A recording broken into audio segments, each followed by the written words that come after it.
So I've talked about the six transformations. I'm going to touch on them and again in a minute, but it's fascinating how fast the world's moving and how fast it's changing. And uh, yesterday, Henry Kissinger uh, was suggesting that the West be careful about not trying to inflict a crushing defeat on Russia, but rather to try and focus on the long-term stability of Europe and the world.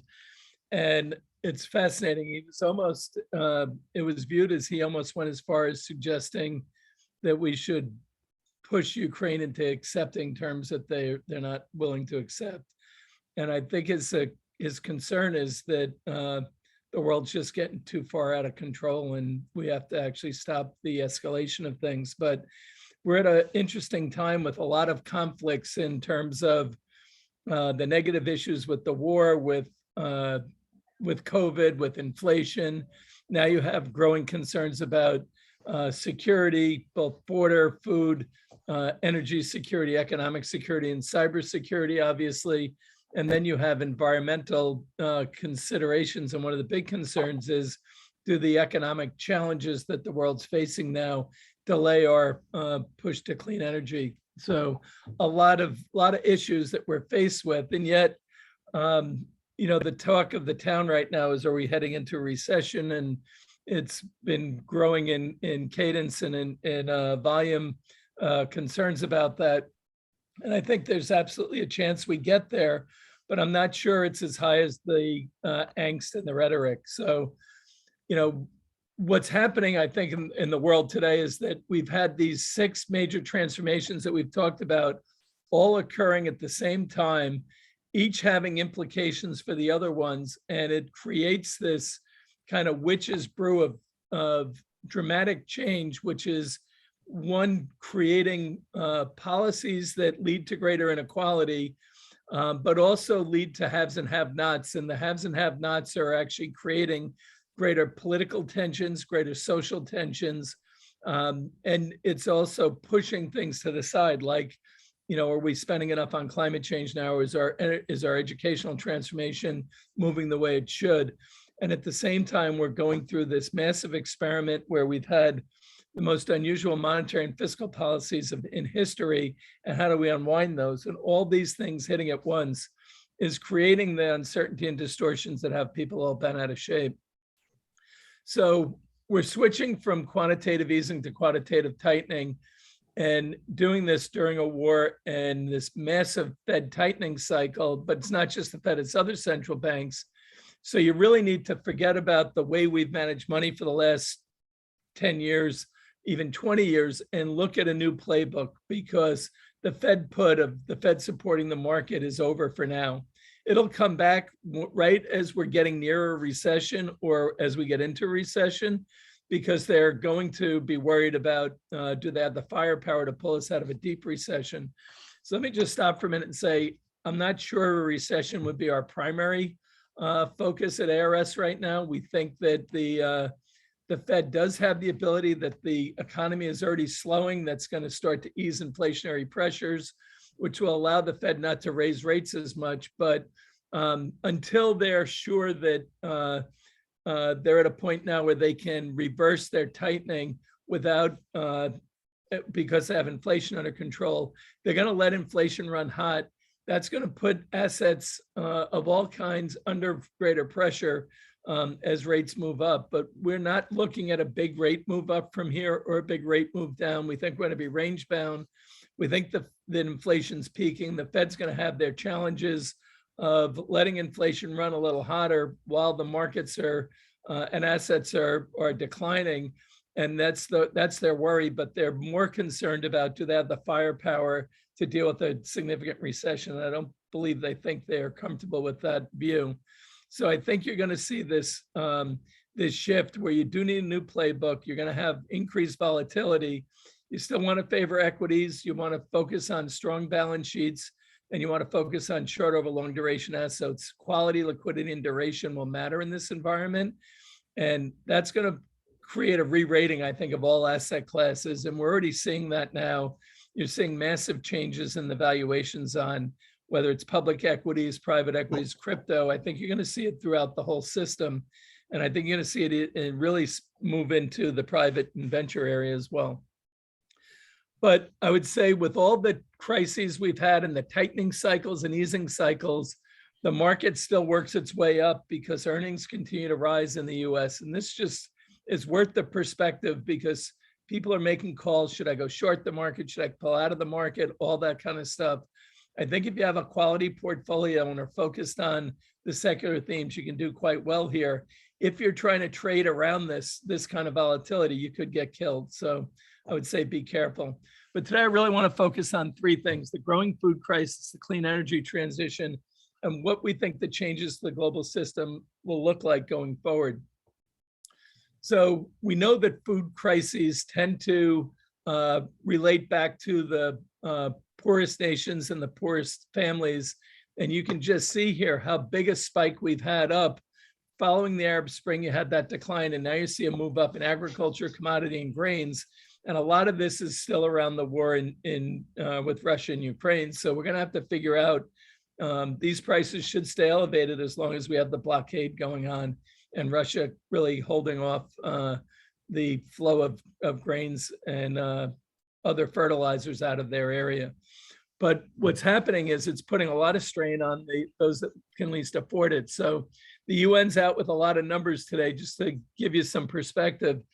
You're looking at basically 811 million people are chronically hungry in the world today.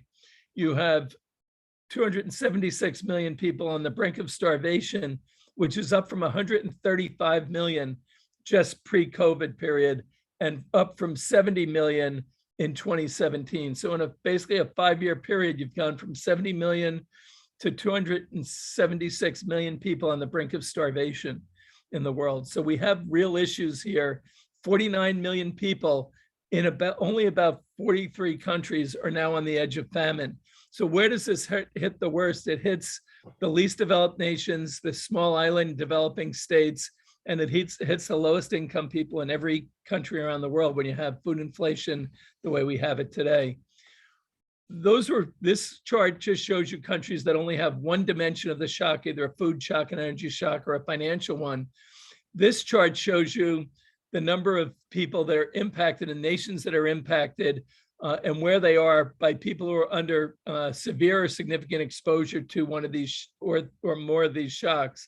And you can see it's Africa, Asia Pac, and Latin America. So most populous areas, Europe and the US are somewhat away from this, but this is a big problem. And so the problems in Europe are becoming global problems again, and bigger global problems, and putting greater strains on the nations that are most in need. And that's creating a lot of change politically and socially. And that's why you're seeing these big upheavals in these unusual elections and the like coming through. So we have a growing food crisis that we're not really addressing quite very well right now. And then you add to it, we have this clean energy transition that's underway. And does that take a back seat? And I think that there are a couple of challenges with the green energy transition. I think the first is that we have a climate crisis, and the energy transition has to be made, but you can't just wish it. You actually have to have a plan. And the plan should incorporate both public and private companies to work together, not to vilify the areas that you need to help make this transition, particularly when you're looking at the oil and gas companies. The UK is out today talking about a windfall tax on their energy companies. I'm not sure that's the best solution to effect a good transition to clean energy when you need those companies to help drive the change.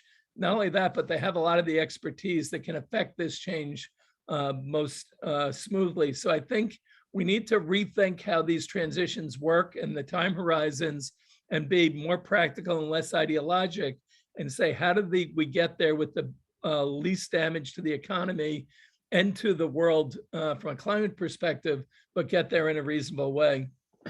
But these energy transitions create opportunities as well as problems. So the clean energy transition, when you think about EVs, going to automobile production is increasing towards 100 million units.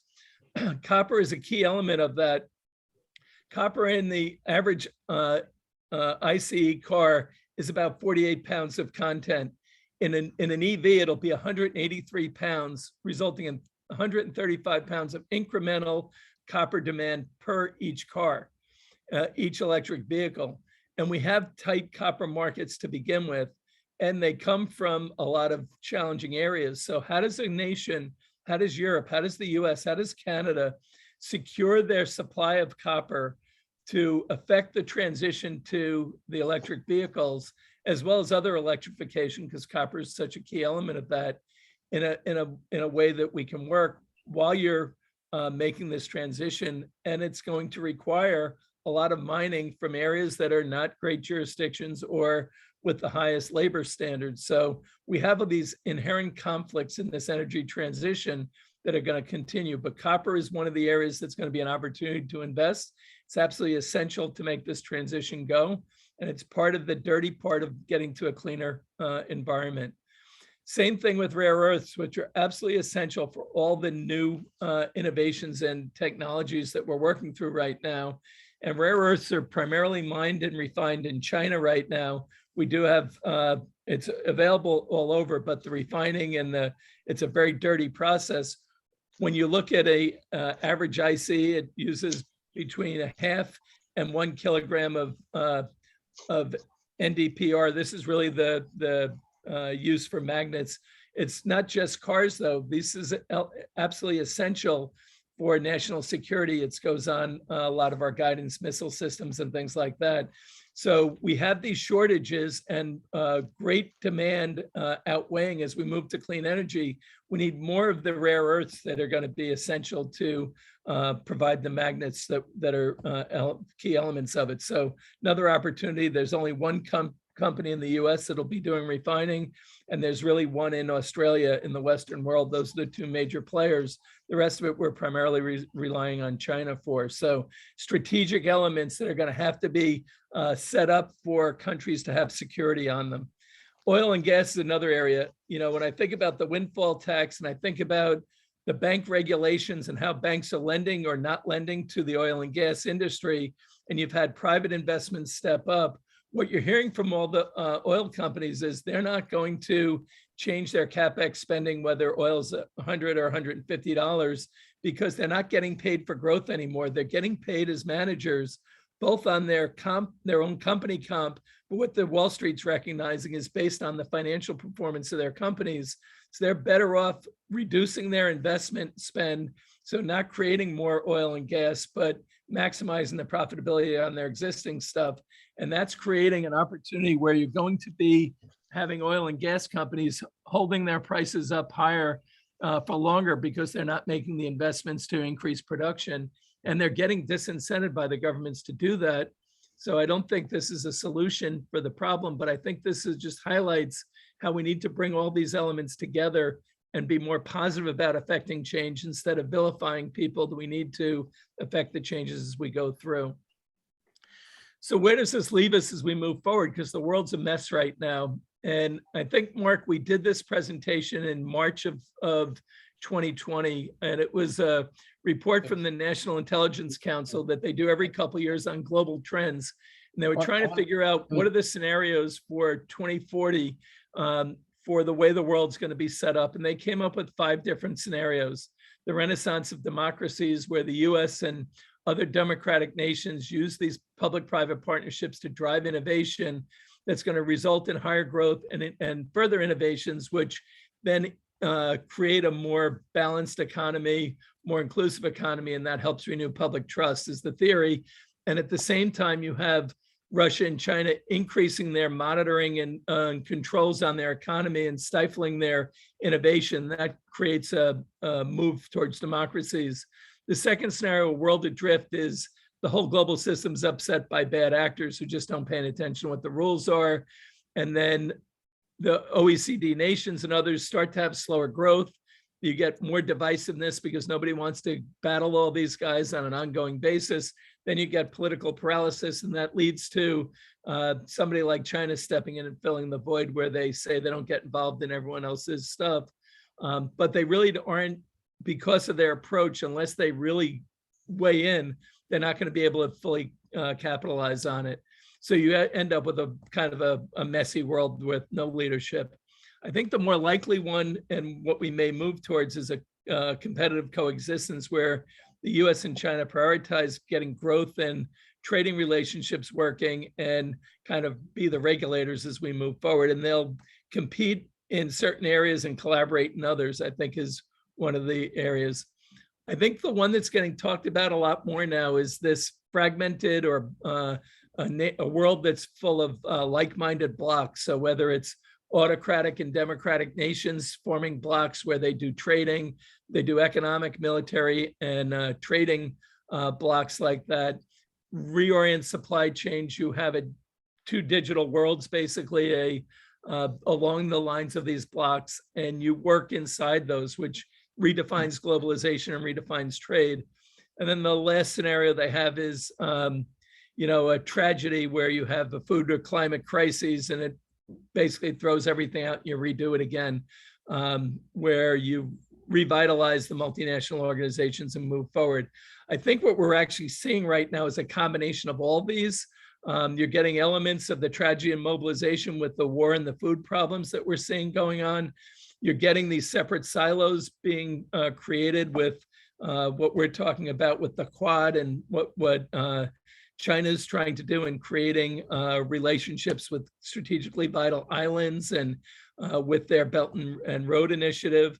I think you're seeing the renaissance of democracies with the war, the way the West has come together, and it's a surprise to me that they were able to put such strong sanctions in place so quickly. And I think it surprised China and Russia. But you need more than that. You need it to be sustainable, and you need to have good long-term plans and governing systems that allow the weak in those areas in each bloc to work together better. But I think you're going to end up with a kind of a modification of all these, where it's you're going to get the renaissance of democracies, you're going to have trading blocs, but then people are going to realize you need a competitive coexistence to make this work. But we're really seeing fascinating, when we had these discussions over a year ago, what the world has come and how fast some of these issues have come to the fore. So where does this leave us now, and what should we be thinking about? We're going to be in this period of protracted volatility and uncertainty. And I can't recall a time in my career where I've seen days where stocks are moving with 20 and 30% moves up and down in a day like we've had this year. This has been really the highest volatility I've seen. And I think we're going to have to expect, while we're in this transition on fiscal and monetary policy, that we're going to have that to continue, that volatility. Inflation is disproportionately hurting the low-income nations and households, and that's going to continue. But I do think inflation might be peaking right now, and you're going to start to see a kind of a rolling areas where pockets of inflation are going to start coming down. In some areas, it'll remain uncomfortably high, but we are starting to see some ports clearing up. We're starting to see container ships in Middle America, containers that need to be unloaded, that they have moved. So it's not like the supplies aren't available anymore in some areas. We're starting to see supply chains and some of the distortions that exist will start to be eased in some areas and made worse in others. Central banks are going to be stuck with dealing with higher inflation, but they can't tip inflation rates too high to tip us into recession, because they don't really have the financial tools to pull us out. I do think the weather patterns are going to continue to put pressure on us and create more climate issues at the time we're trying to deal with massive climate issues, that we're going to have to kind of play that through. It's going to be I think they're going to get funds diverted from the clean energy transition that are going to go towards feeding people and dealing with national security issues. But the last thing I'll leave you with is we have gone through some significant de-risking in all asset classes, whether it's the public equity markets, whether it's in crypto. You're going to start to see it in the private equity area. You're starting to see it in bonds. You've seen in a number of areas. I think we're not through the end of this period yet, where there's more downside. I don't think for the equity markets you'll see a real downside until a real bottom, until the Fed's clear on when they're going to maybe reverse their they're easing policy and they're tightening policy and feel like they're worried about a recession again. I think at that time you can really get more aggressive going into equities. But at ARS, we're actually been buying the last couple of weeks. We think some things that are down 40, 50% are way overdone. You have some things down 70% or more that may have some more downside, but we're picking our spots and taking advantage of the opportunities as they exist. But we're going to have food problems for a while. We're going to have energy problems, mainly due to bad policies. We have to be fearful of policy mistakes because this uncertain environment is ripe for bad decisions to be made by politicians, particularly as we're moving into a midterm election cycle in the US. So Mark, I'll stop there. I just want to allow for Q&A. You outdone yourself again. You asked when we did that, just so for reference, I'll show. It was April 2021, and I've got that here. If that looks, you guys see my screen? Yep. So it was, those are the people. How are you? Good. How are you? And we had a highlight reel. Why not just quickly show it quickly? Resource, because I don't think there can be a full-scale conflict. Is another theme just going to explode here as well? In the positive bottom line, of course, but at least have regular revenue. Higher sides, we think that gold equities are a good diversifier in that regard. And some other countries, China, creating economic and security blocks which become competitive. And this is a strong source of, of alpha for investors. So that, America's sort of a mess right now, but maybe that's right for us. There is a strong imperial muscle memory in Russia. It is bad and it's going to get exponentially worse, and it's going to be a much, much bigger problem. And that I think is going to be one of the most exciting applications for it. Is to provide kind of a hybrid, a debt, maybe kind of candidly an expensive debt. China, Russia, and Biden, of course. Climate czar is John Kerry. There can be only one, as far as one country or one group of allies that can dominate at any moment. Right? About general things like mobility, access to finance. Yeah. All right, you got the point being, we've been discussing this, and I don't think some people did see the worst, thought the worst was going to happen, and it's really crystallized hard on to the 2040 scenarios. But all right, questions to Stephen before we turn it over to talk about the philanthropies that help the world. Hey, Stephen, it's Roger. Thanks again for that presentation. Now, I know you can't call the bottom, but you said, I forgot your words, but the heavy de-risking already across many asset classes. Yep. I know you had mentioned that, this is an opportunity for individual stock picking as opposed to obviously time in the market.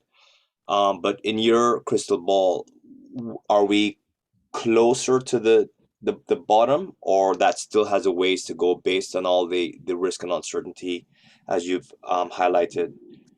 Or do you think I think the markets have more downside, but I think you can be, if you're company specific, you'll do fine, because some of the stuff has been just absolutely taken out to the woodshed. So I think you just have to know what you're owning, and we're focused on the secular theme. So you want to know that you're going into large total addressable markets that are going to grow at a higher rate than the overall economy, because that's what's going to attract even a slightly higher multiple than the others. But it's really about earnings and who's got the growth and where's sustainable. Because in this call season, you've heard people have really good quarterly numbers and guide down a little bit because their growth isn't going to be the same. And as soon as that happens, they're getting sliced. So I think those are the areas you want to focus on and really be where you can have higher conviction that in 18 to 24 months that you'll be fine with the business. And that's really the way we're thinking about it. Great, thanks. Any other questions for Stephen? Yeah, Mark, I have a quick question. It's really for the Africa experts that are on the call. but it also has relevance, of course, with global economics, what happens with feeding these potential famines and feeding the world. I remember previous calls where there was talk about Africa feeding itself and the possibility and their ability to grow their own food and feed themselves. That's one question that I have. And regarding the grains that come out of Russia and Ukraine feeding the world, I mean, that if that doesn't come out, that has other very significant geopolitical consequences, economic consequences. Adam, a year you from promised now. you promised me quick. And I'm trying to transition here. Where are we going? Give me a quick question. I'm done. That's it. The question is, what is Africa's potential in growing its own wheat? Is this accelerating that possibility? I would think it is. You know, that's the main question. That's it. Like me to answer. Go ahead, Rich. Richard, go ahead.